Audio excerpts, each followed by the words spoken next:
Welcome back. I'm Nathaniel Rogers from thefilmexperience.net. And I'm Katey Rich from cinemablend.com. And this week we're coming to you live from Hogwarts School of Witchcraft and Wizardry. to review Harry Potter and the Half-Blood Prince. And this is the sixth movie. Wow. I They're know. really churning them out. We've come so far. It's been since 2001 that these movies have been coming out. I mean, the last one's coming in 2011, I think. Yeah. It's crazy. It's like a whole decade. A decade. Where were we last time? We ended the last movie at the Ministry of Magic, where Harry fought off Voldemort and his Death Eaters in an attempt to save Sirius Black, his godfather. Sirius died. And then the movie actually opens immediately after that with the flashbulbs, which the book did not. I've reread the books recently because I'm a little Harry Potter obsessed. Yeah, I kind of feel like when the movies start, there's always like, they need a previously on Harry Potter. Exactly.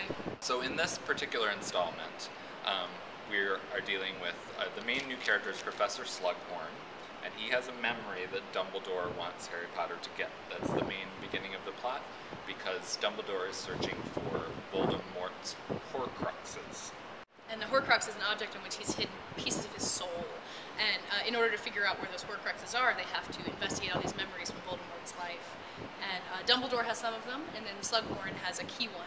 Slughorn is also on board to teach potions. But you probably know all this already, because yes. people bring so much into the movies with them, with the Harry Potter. Well, yeah, if you're seeing the movies and haven't read the books, I don't really understand the appeal there. I mean, the movies are good, but you bring into them what you have in the books. But the other important element of the plot, other than investigating Voldemort, and then Draco Malfoy is up to no good as usual.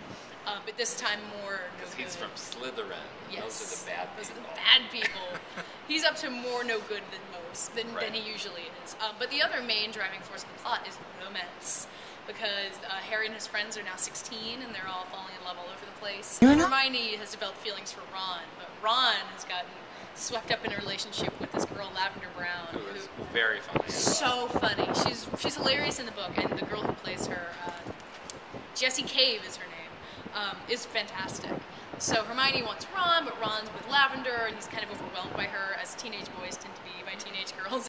Harry has feelings for Ginny, who's Ron's younger sister, but, he can't really do anything about it yet. Yeah, and I actually thought Ginny, the actress...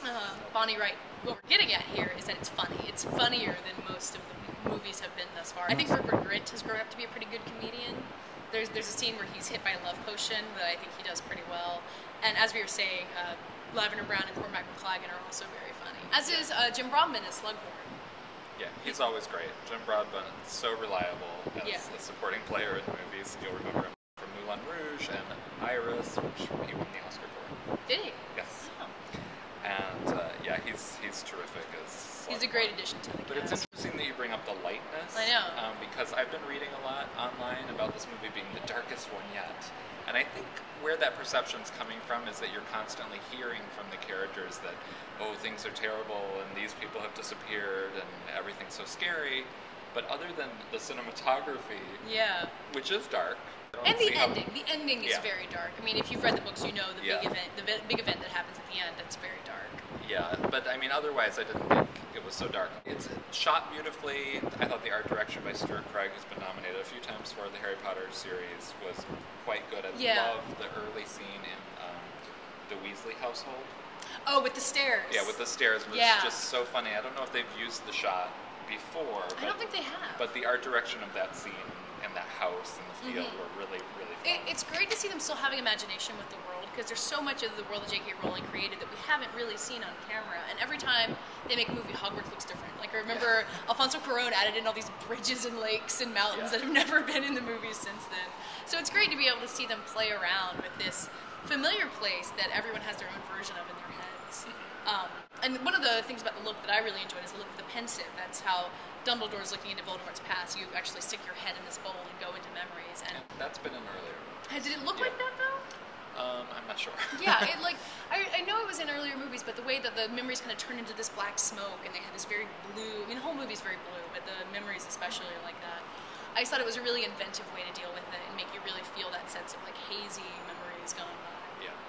Yes, so in short, production value is top-notch. The special effects are better than usual. The special effects are great. I mean, there's nothing really special effects crazy in this one. Like, you don't really have the ghosts or the creatures or the house elves. We've apparated to outside the Great Hall. On location at Hogwarts still. Thank you for taking me a side-along apparition. Yeah. I haven't passed my test yet. Usually people throw up. I know. I'm strong like Harry Potter. But thankfully no scars. Yeah, and for now. So we were talking about Hogwarts and how Hogwarts changes and develops, which is a really fun part of the series as filmed as opposed to books. And each new time that we go to Hogwarts, we generally get a new villain. Yeah, the Defense Against the Dark Arts teacher, or Dolores Umbridge, she was the best villain so far. She's second to Voldemort, who hasn't even been on screen that much. Yeah, I would put her ahead of Voldemort. Yeah. Voldemort's been in like 2 scenes. She was in the whole movie. Yeah. She made the last movie have a lot of like internal conflict, and I felt all the changes she was making and sort of like her taking over Hogwarts, I felt for the first time in the series like there was actual danger to Hogwarts. Yeah. Now they pay a lot of lip service to that this time around with the Vanishing Cabinet and other things, but I personally didn't feel that Hogwarts was in danger. Yeah, and we're getting the spoiler territory, I think so. So if you haven't read the book, don't listen from here. If you don't want, or if you don't want to know how the movie is different from the book, which is another issue. There's an added scene over Christmas break in which Death Eaters attack the Burrow, which is where the Weasleys live. It's not in the book, and the intent from the filmmakers is to give you that sense of danger, that there's a lot of things happening outside Hogwarts, that people are being attacked, but it doesn't really feel very meaningful. You don't really understand what the Death Eaters are going for. Like, they don't try to kill anybody, they just burn down the house. So they're really kind of going for that sense of doom that the book had, but it doesn't work as well. Yeah. I mean, they do say a lot.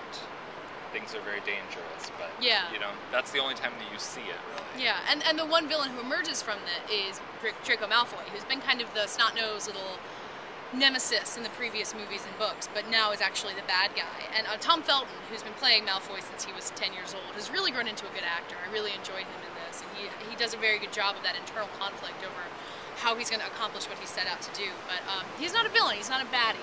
You feel bad for him, so... And so that's, without that conflict of like the strong villain character, the plot for me is a little wonky. This time it's in sort of vignettes.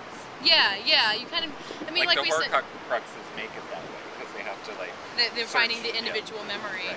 And then, it's focused on the relationships, and you see them develop, but it is kind of just, a year at Hogwarts. And then, the ending from the movie really diverges from the book. Harry and Dumbledore still go to find the Horcrux in the cave, and that scene is really effective. Even though it's a PG rating, it's really scary. I think that's the scariest scene in the entire series, and I thought it worked really well.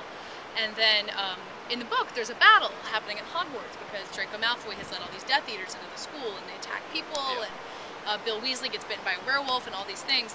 That scene's cut entirely, so you don't get that. Yeah, the only really attack is the Bellatrix, which you see in the trailer. Bellatrix attacks the furniture, sort of. Yeah, she kind of kicks over things in the Great Hall, and they set Hagrid's hut on fire, but there's no reason for the Death Eaters to be there at all. Like, Malfoy's been finishing the Vanishing Cabinet all year, and it doesn't pay off. There's no reason for that to have happened. So that really bothered me. That's a big plot hole that there's just, they had to keep some part of the book, but it doesn't work on screen.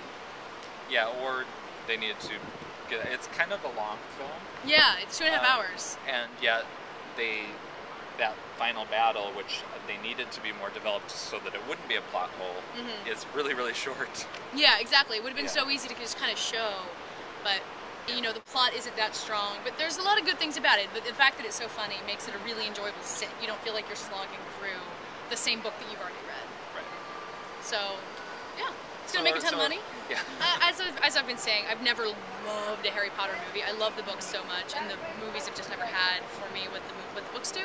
But that doesn't bother me. It's just kind of fun to see, go back to Hogwarts and see everybody. And another year at school. I know. And next year's going to be so different. The next movie, the final movie, is so different from the others. So this is kind of like our goodbye to Hogwarts. Right. We've been arguing about the final movie and whether or not it should be 2. But we'll save that for... We'll save that for the final movie when that comes around. So, yeah, we enjoyed it, and we look forward to more Harry Potter. Okay. So, thanks for joining us. I'm Nathaniel Rogers from thefilmexperience.net. And I'm Katey Rich from cinemablend.com. We'll see you later.